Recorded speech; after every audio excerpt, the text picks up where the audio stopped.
Hello, I'm Porschia Parker Griffin, and I want to welcome you to the Career 101 podcast, a place for ambitious professionals and seasoned executives who want an edge in their career. We're talking about all of the things you were never taught or told when it comes to career growth, development, and change. Now, let's get into it. Today, we are talking about Job Search 101, Job Search Strategies with Mark Anthony Dyson. Mark Anthony Dyson is founder of the Voice of Job Seekers podcast and blog. He is a freelance career advice writer, thinker, podcaster, and job seeker advocate who hacks and reimagines today's job search. Mark writes investigative job search and career articles with a practitioner's heart. He's written articles in over 20 online publications, and his career advice has been featured in publications such as Forbes, Business Insider, Fast Company, and LinkedIn News. Hi, Mark. How are you today? Great. How are you, Portia? I am doing amazing, and I'm really excited to have you with us to discuss job search strategies. But first, we want to know a little more about you. So tell me about 7-year-old Mark. 7-year-old Mark was pretty quiet. I was very quiet. And I had not a normal upbringing, especially in those first years. But 7-year-old Mark was pretty quiet, was so quiet that I was put in the front of the lower developmental classes in first grade because I just didn't say a whole lot and I couldn't speak. Now I could think, at least I thought I could think at that particular time, but according to the assessments and things, they thought maybe I should start off really slow. Then things sped up when I got to second grade. I went from the lower development class to the advanced second grade class. I know that might be strange, but it was strange. And then from that point on, up until sixth grade, I was in the more advanced classes of second, third, fourth, and fifth grade. So I think I normalized by the time I got to the sixth grade. That's great. That's great, Mark. And it also says a lot about you that even in that first to second grade time frame, you didn't just necessarily accept what people were saying about you, right? You really focused on your studies and what you were doing and didn't let a label or anything like that kind of define who you were going to be as a student and a person. I don't think I had the inclination yet that it was somewhat competitive at that particular time. I was in my own little world, didn't Uh-huh. have friends, and I didn't watch TV during the week because that's what my parents had told me that there was going to be no TV during the week. So I didn't watch TV during the week. Whenever I finished my homework, I would read a book and do a book report for my mother. Yeah, it was that kind of thing. So I don't think I thought about it competitively until later on, I guess other people are doing better. I didn't think of myself better or worse until later on, till people start talking about it. Really, in those first 2, 3 years, it was whatever happened. Yeah. Your mom might have laid the foundation for you to be a writer, Mark, with those Right. book reports early on. She was a writer and she wasn't like a novel writer or anything like that. She worked as a copywriter for a large part in advertising. So she worked for Life magazine, House Keeps Something, whatever that magazine was, a pretty big magazine, and a couple of others where she did writing, although she only wrote when she was given something. She had a lot of time on her hands, but she loved to read for sure. And there were books all over the place. And I didn't pick one up until I was instructed to. Not like I naturally gravitated towards books. I was made to do it, but eventually, somewhere along the way, I learned to love books and love reading and love to learn to write. So, what did you want to be when you grew up? A lot of things, but I think there was, I think one thing that happened from high school to college is that I took a lot of drafting classes back when there was drafting in schools. And drafting was the precursor to architecture. But when I got to high school, I had to take science as part of curriculum to get to architecture. And I was terrible at science. I was horrible. I made an F in chemistry in high school, an F in chemistry in college. So I knew that was that for that part of it. And I switched my stuff around to got liberal arts in community college and got communication in college. So there you have it. Yeah. Tell us about some highlights or pivotal moments in your career before you started your business. Wow. I was a journeyman of sorts in a lot of ways. Probably for about 13 years, I was in the call center world and coming up in the management part of it, starting out contract and then getting promotions. And then when it came down to it, that interest was killed by a lot of different factors that had nothing to do with call center management, but you adjust. And by that time I had a family and I had two boys I was raising along with being married. So I did what was going to work for the family. So I would say that journey after call center management was almost as pivotal because I fell into what I'm doing now. And I really stumbled into it because it was actually an accident and you get noticed for one thing and one thing leads to another. And here I am. Yeah. So, what would you say was your biggest career challenge before starting your business? It was finally something that I was really going to be happy with. And of course, I had some challenges. Actually, along the way, I would say right before business, I was a substitute teacher and I was interested in becoming a teacher. Maybe being a teacher until the sun went down, so to speak, in my later years. But it came to a point to where I didn't like teaching. I didn't like the politics. I loved kids, but I hated the politics of teaching. So I got out of that. But at the same time, I was ending the teaching thing, came an opportunity to work with a third party consulting firm that worked with the government. The founder of the organization I was a part of was a special assistant to Bill Clinton. So he created this consulting firm to help a lot of the federal workers come out of either go into retirement or go find other jobs. A lot of them back in 2005, George Bush had this initiative. It was called the Brock initiative, where it was a basement realignment thing that was going on. So a lot of the bases were closed for at least the way they were used to being used. Uh, Two of them you might know, like Fort Knox, that's in a real famous one, and then Fort McPherson, which is in Atlanta.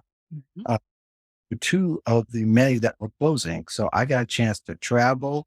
I got a chance to learn and somewhat master writing federal resumes, and also went to train federal workers, which included Army personnel, Mhm.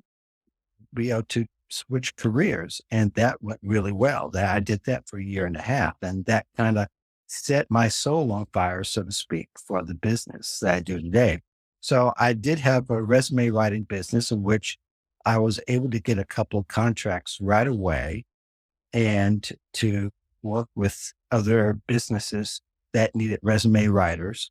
And so I got a chance to do that and to do substitute teaching and to also be able to travel and train. So that was a lot of fun. But when the contract ended on both ends, it was me in the business.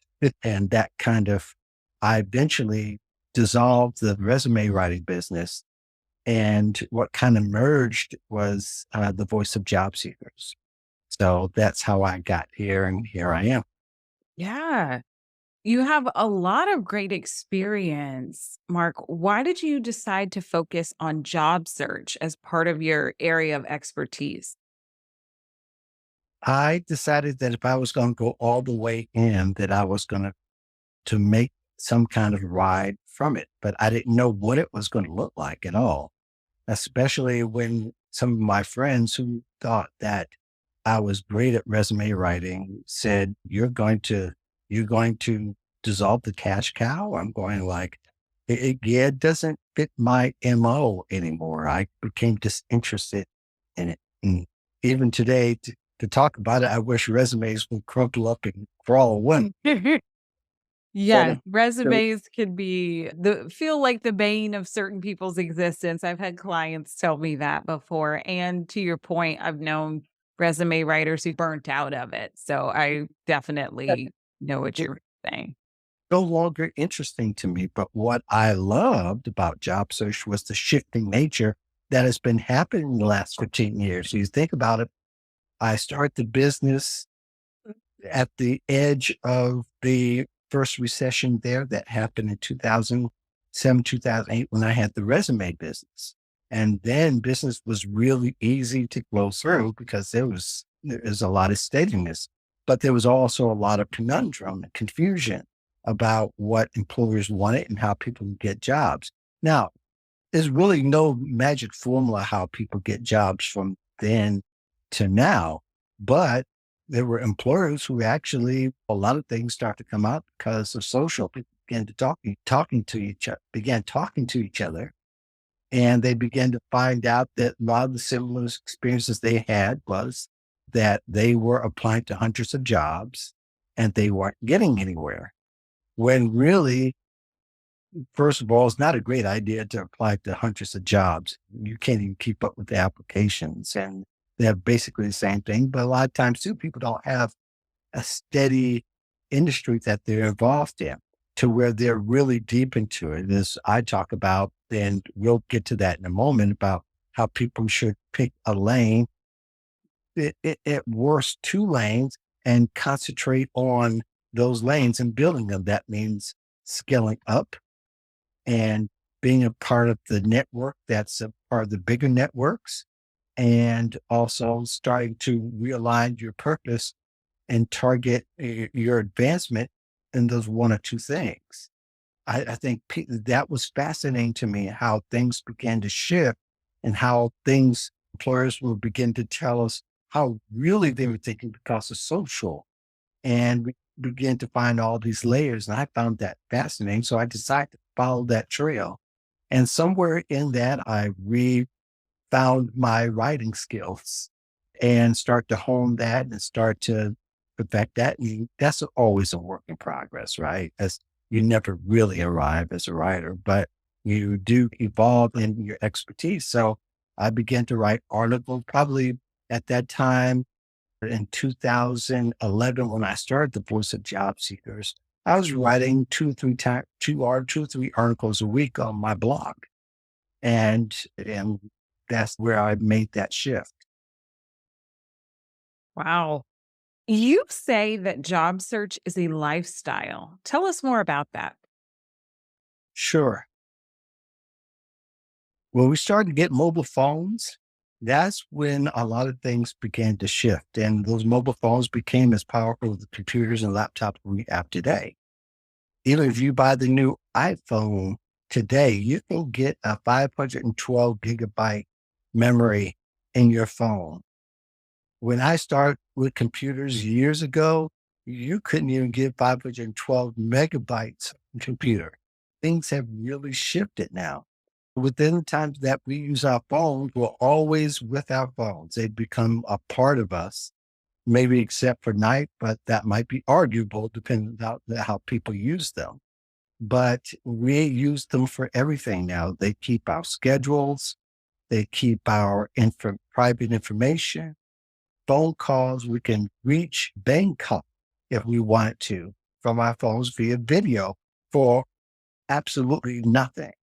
But we can also learn on our phone. We can do college courses on our phone. I write articles on my phones. I respond to requests on my phone. Basically, you can do everything on your phone.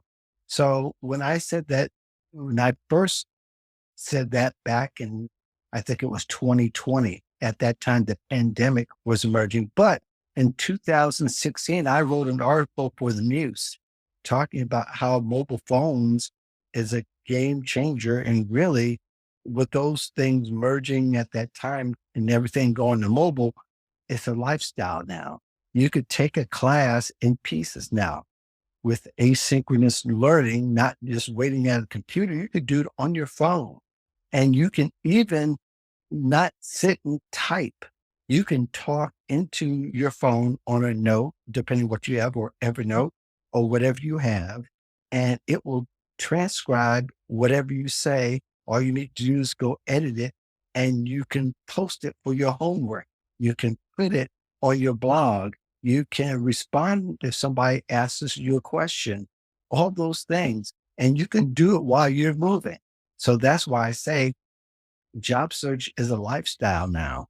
It's part of your life. And for you to compete in marketplace, you're going to need to keep up instead of waiting till you're unemployed. If you wait till you're unemployed and you get unemployed, then you're behind the eight ball. In fact, you might even be light years behind everybody else who is continually upscaling their career and upskilling their efforts and using their phones to do it because they're doing it in between classes. They're doing it while they're standing in line at the grocery stores, while they're sitting at the barbershop or the hairdresser. Wherever they are, that's how they're doing it, even if it's in pieces. Really, we need to think about our careers in that kind of way. I love that. Many executives and professionals work with us to create a customized job search strategy that is aligned with their personality and their career goals. From your perspective, what are some aspects of an effective job search strategy? Executives are a different kind of breed. They don't job search like the normal people do. Job Part of job search for executives is being tied into their network, and that network may go into their organizations that they're part of, different meetings, different types of coaching that they may be a part of. All of that kind of ties into their network. So really, they're not job hunting like everybody else. Their network is their job hunt. And that becomes a part of their thing that they do. They have even a budget for them to go network that pays them to go from city to different conferences and maybe even get paid for speaking at those conferences as well. So they have a different type of thing going on. I don't want to make light of what they do and how they do it, but it's a lot different. So a lot of them are really heads down until it's time, but they're really not heads down because they already created this network and the connections they need to merge into their next lane or go on to their next advancement, wherever they may fit in. And I'm not speaking for all of them, but the ones that are successful are doing that constantly. And I understand too that life also gets in the way. So that makes it a little hard for some of them who are really involved in raising their children, their marriages, and other parts of their lives where they're involved. But to get out in front of those kind of things where they're involved with talking to people and maybe even creating other opportunities elsewhere while they're doing the job is really a great advantage. And again, not romanticizing it, but they too had their own problems because a lot of them, they come up from the cloud like everybody else. Some of them do. And they come up and having decide, how do I look for a job? They may have a little bit more access to, for people to tell them what to do next by reaching out to their net. It can become very interesting for those who do it for as executives as opposed to everybody else who has to go and apply online, which executives for the most part, they really don't have to apply online like everyone else. And they don't have to submit a whole bunch of resumes and they don't have to wait on other people to make decisions about what stage you're going to be in next. And not in the same way. I think we should make a distinction between the two because I think you have some listeners who aspire to be executives, but they're waiting. Of course, a lot of times it's waiting their turn after they put in all the work. The Career 101 podcast is brought to you by Fly High Coaching, where we help our clients soar to their full potential. More and more professionals and executives are setting out to achieve their career goals. But without the right support, it can be difficult, if not impossible. Whether you need career coaching, interview coaching, or a professional resume, we're here to help. Check us out on our website, fly-highcoaching.com. Yeah, I think that distinction is definitely very important. One thing I see with a lot of our clients who are executives, yes, they're absolutely working their network. Like you mentioned, I think a lot of our clients who are executives, they might even get more job offers while they're employed than people who are not. And then they also tend to work with executive search consultants and executive recruiting firms where sometimes those firms are a bit more dedicated to working with an executive one on one due to their compensation structure and all of that. And Mhm. yes, to your point, I think it is different for professionals. If we think about professionals, what do you think are some aspects of effective job search strategy for them outside of what you mentioned in terms of applying online? Sure. As I mentioned, job search being a lifestyle, that's one component where you should be continually engaging some form, may not be to engage every form of job search, but at least advancing your knowledge and upskilling your skills. Yes, as a part of it. Also networking, being a part of your industry organizations. That's a big part of it. And a lot of times, a lot of people underestimate that part of it because I'm been a part and I'm a part of a couple of industry organizations. You find opportunities there that you normally wouldn't have and be able to have conversations that you normally wouldn't be able to have without them.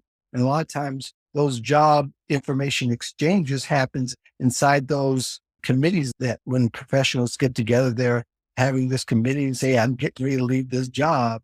And it's going to be, that's the first time anybody heard of it, even before it's even posted.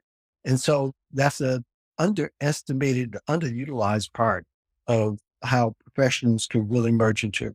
The second thing I think is mentioned, I think is really important tenet that I pushed throughout the last 15 years probably is that professionals should form and think about their job search and use the mindset of being consultant.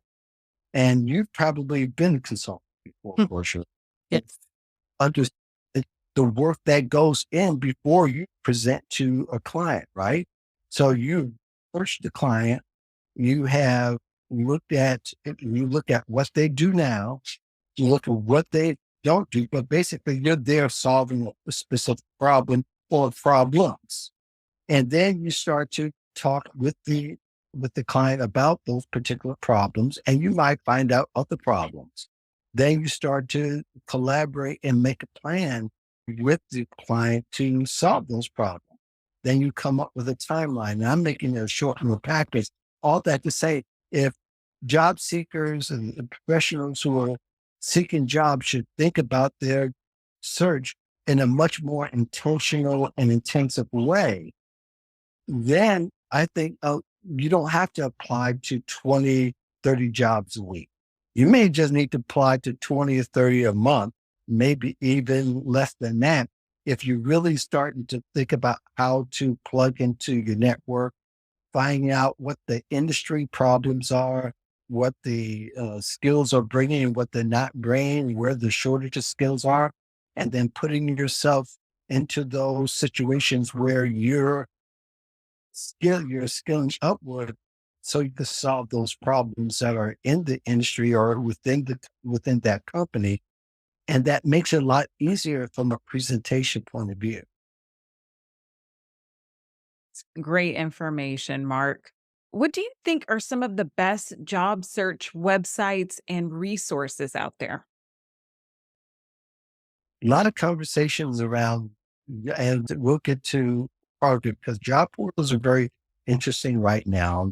And when just because there's an announcement of the unemployment rate is low, doesn't mean that there isn't a lot of action, because there's always going to be a lot of action around job portals, but it's going to be in shifts. So I think that people are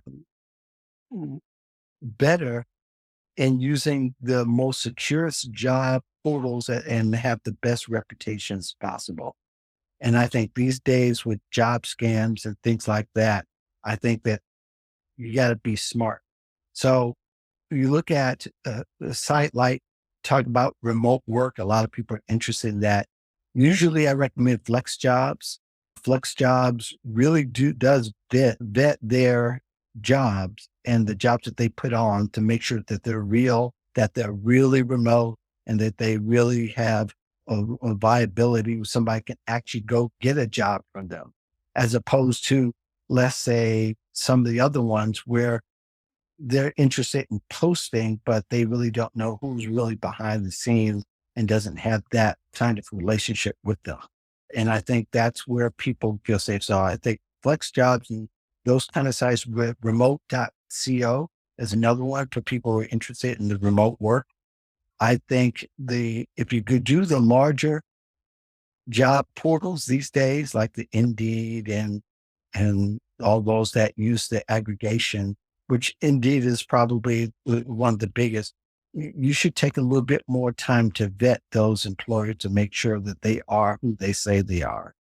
And I think in conjunction with that, you can use LinkedIn as a way to help you vet those employers. And plus, you can match job descriptions if what's on LinkedIn and what maybe a recruiter from the company may post, and what maybe a hiring manager may post. The guys with the purple, they may post something a little bit different, and they make it public because they may have inquiries and they can tell you how you acquire more information, because the job description itself that's posted, it's just a general one. It's not always the bottom line. You want to get as much information you possibly can. So don't just rely on one, and don't just try to blindly send applications to a whole bunch.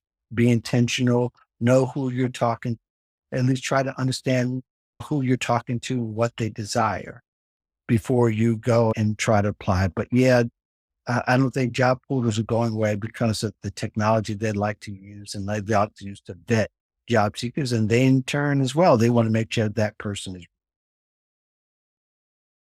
Yeah. I think you started touching on this, but I want to ask if you have any other insights. Do you recommend that executives and professionals looking for remote opportunities do anything different as part of their job search strategy? I think you need to vet it very closely.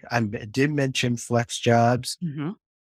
I think job portals, they're going to have a challenge, a bigger challenge with scammers, as I talked about. I think safety should be a top tier concern for everyone that needs to go find a job and that's going to need the portals. Now, executives don't necessarily have to use portals like everybody else, because executive jobs aren't necessarily advertised like that. It's rare. And if they do, it's a different circumstance. But generally, a lot more, like you say, retained executive search, being reached out to by executives.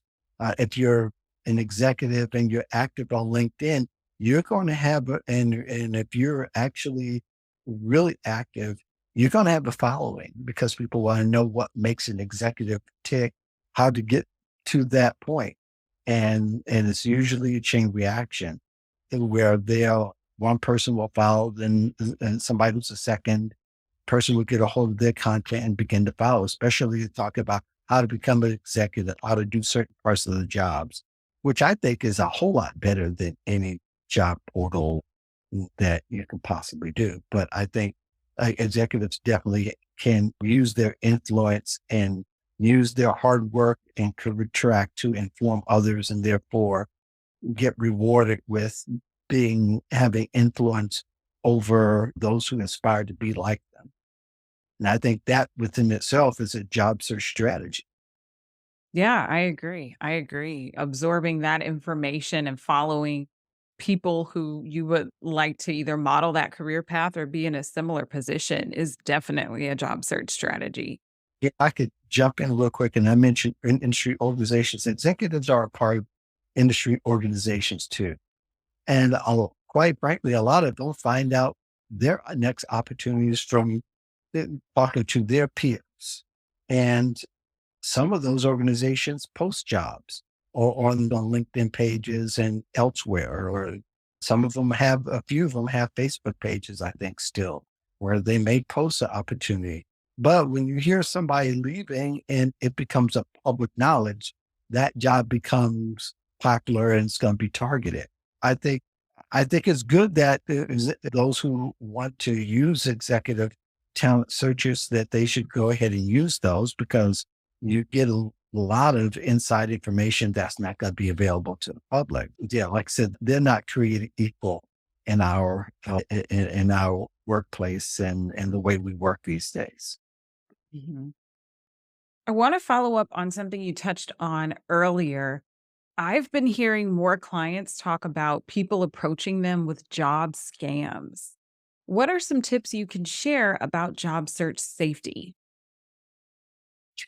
Yeah, one of my favorite subjects these days, because I'm really concerned. You think about what's going on now. There was a company in Asia. It was a job board or a job portal where scammers actually were able to get to applications of applicants and be able to take their information. We don't know what's going to happen with that, but that's one part of it. Another part of it is something that also happened in, I believe it was in one of the European countries, and I can't think of where now, where they had one of the employees actually thought he was talking to one of his coworkers in another country. But the scammers were able to use a thing called deep fakes. Now, I don't know if you're familiar with deep fakes, but the Yes, I've heard of that. video generated people that look like the real thing, could look like they're saying something that is tangible and something that the employee needs to hear, that employee needs to hear, or other people need to hear. So that employee thought they asked for some information that cost the company eventually $25 million. All that to say is that job scams now are a part of the way we need to think about being safe online these days. So people are going to have to be a little bit smarter.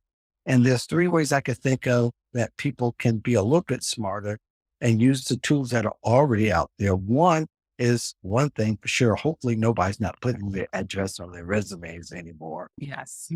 Hopefully, if you are, stop it. But the second thing is make sure that I would recommend using a Google Voice phone number, which is free, with a Gmail account, instead of putting your number out there. And somebody asked me earlier, why would you do that? I said, people use Zelle and Cash App with their real numbers, right? So can you imagine somebody giving your real number and asking somebody possibly for money and not going to you, but going to them? Think think about that kind of thing. And thirdly is, I think people can use LinkedIn, I think, and this is theory, I believe, because of the new verification system LinkedIn has in place now, where they ask for your ID and picture and the whole process. That's as close as we get to having a safer way of knowing that the person that actually that profile is up. And when they contact them, that is that person. So let's say you get somebody pretending to be a hiring manager or a recruiter, and they tell you their name. You go look up their name up on LinkedIn and, oh, okay, that person really has a profile, but they're really active. Just don't stop there. try to connect with them on LinkedIn. And if they send you something back, then and verifying that, yeah, I am recruiting for that position. Oh no, who is this person? Report them, block, report them to LinkedIn, report them to the company that that fake scammer is representing. But there's so many layers to this. It's hard to narrow it down to just three things that people can do. I think really another thing that people do, add a fourth one, is when somebody gives you a call or inquires for information, let them know. Say, I am vetting everyone that I talk to make sure they're not a scammer. That's going to scare you out of a scammer for one. But Mhm. second, don't hear from that person again after you tell them you're going to call them back, then that means you didn't verify that they were the person and they ran scared. You won't ever hear from them, but you still report them, block them, and make sure that, and even sometimes you may need to make it publicly known that this person's going around asking people, trying to give people a job that doesn't exist. Yeah, job scams, to me are, I don't wanna say relatively new, but relatively new. I It was never something I think we had to think about that much 10, 20 years ago, and now you hear about people being scammed all of the time. Thank you for those tips. I didn't even think about using a Google Voice number or having clients use those. One other thing I'll add, because I've seen this with some of the job scams, for most real positions, you should not be sending anyone any money as part of a contingency to get hired. Right. And I'm sure you've probably seen these too, Mark, where people are walk through what they don't know is a fake application and interviewing and screening process. And then someone tells them, hey, congratulations, you got the job. Now send us three, four, 500 or more dollars for your training or for whatever they say it's for. And people send this money, and then, of course, they are never hear from those people again, and there was never a real job. So, I know that some jobs, but I think it's a very small percentage of jobs actually want you to pay for your own training, and if And they you're talking about I've never seen statistics, but it's very it's small. very small. Yeah. But one thing I do want to mention is that it's not just the money that people are sending, because really, when you compare to your data, your private data is much more valuable than the money that you would send, Mhm. because other ways scammers can make money off of your private data, such as, and I don't know if you've ever seen this, where you get an email say, hey, Portia, we got this list from SHRM and the SHRM conference that just happened. Do you want it? And this is the actual thing. Now, I don't feel or not, but I think it's just very interesting. How would you get a list from SHRM Mhm.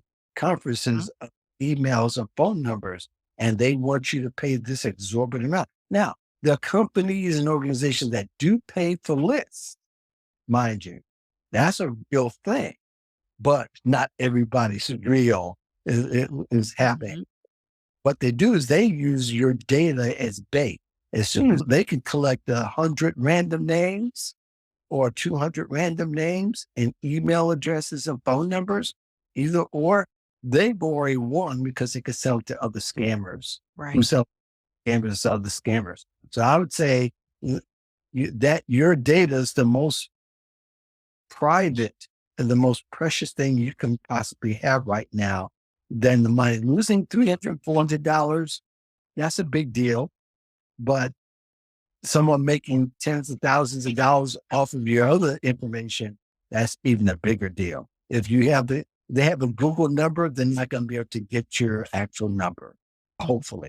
And if you're using your email address, like for just specifically for a job search, like a Gmail, then they don't have your real address. And you can always put from the folders, report them, phishing, block Right. them. So you have better control over those.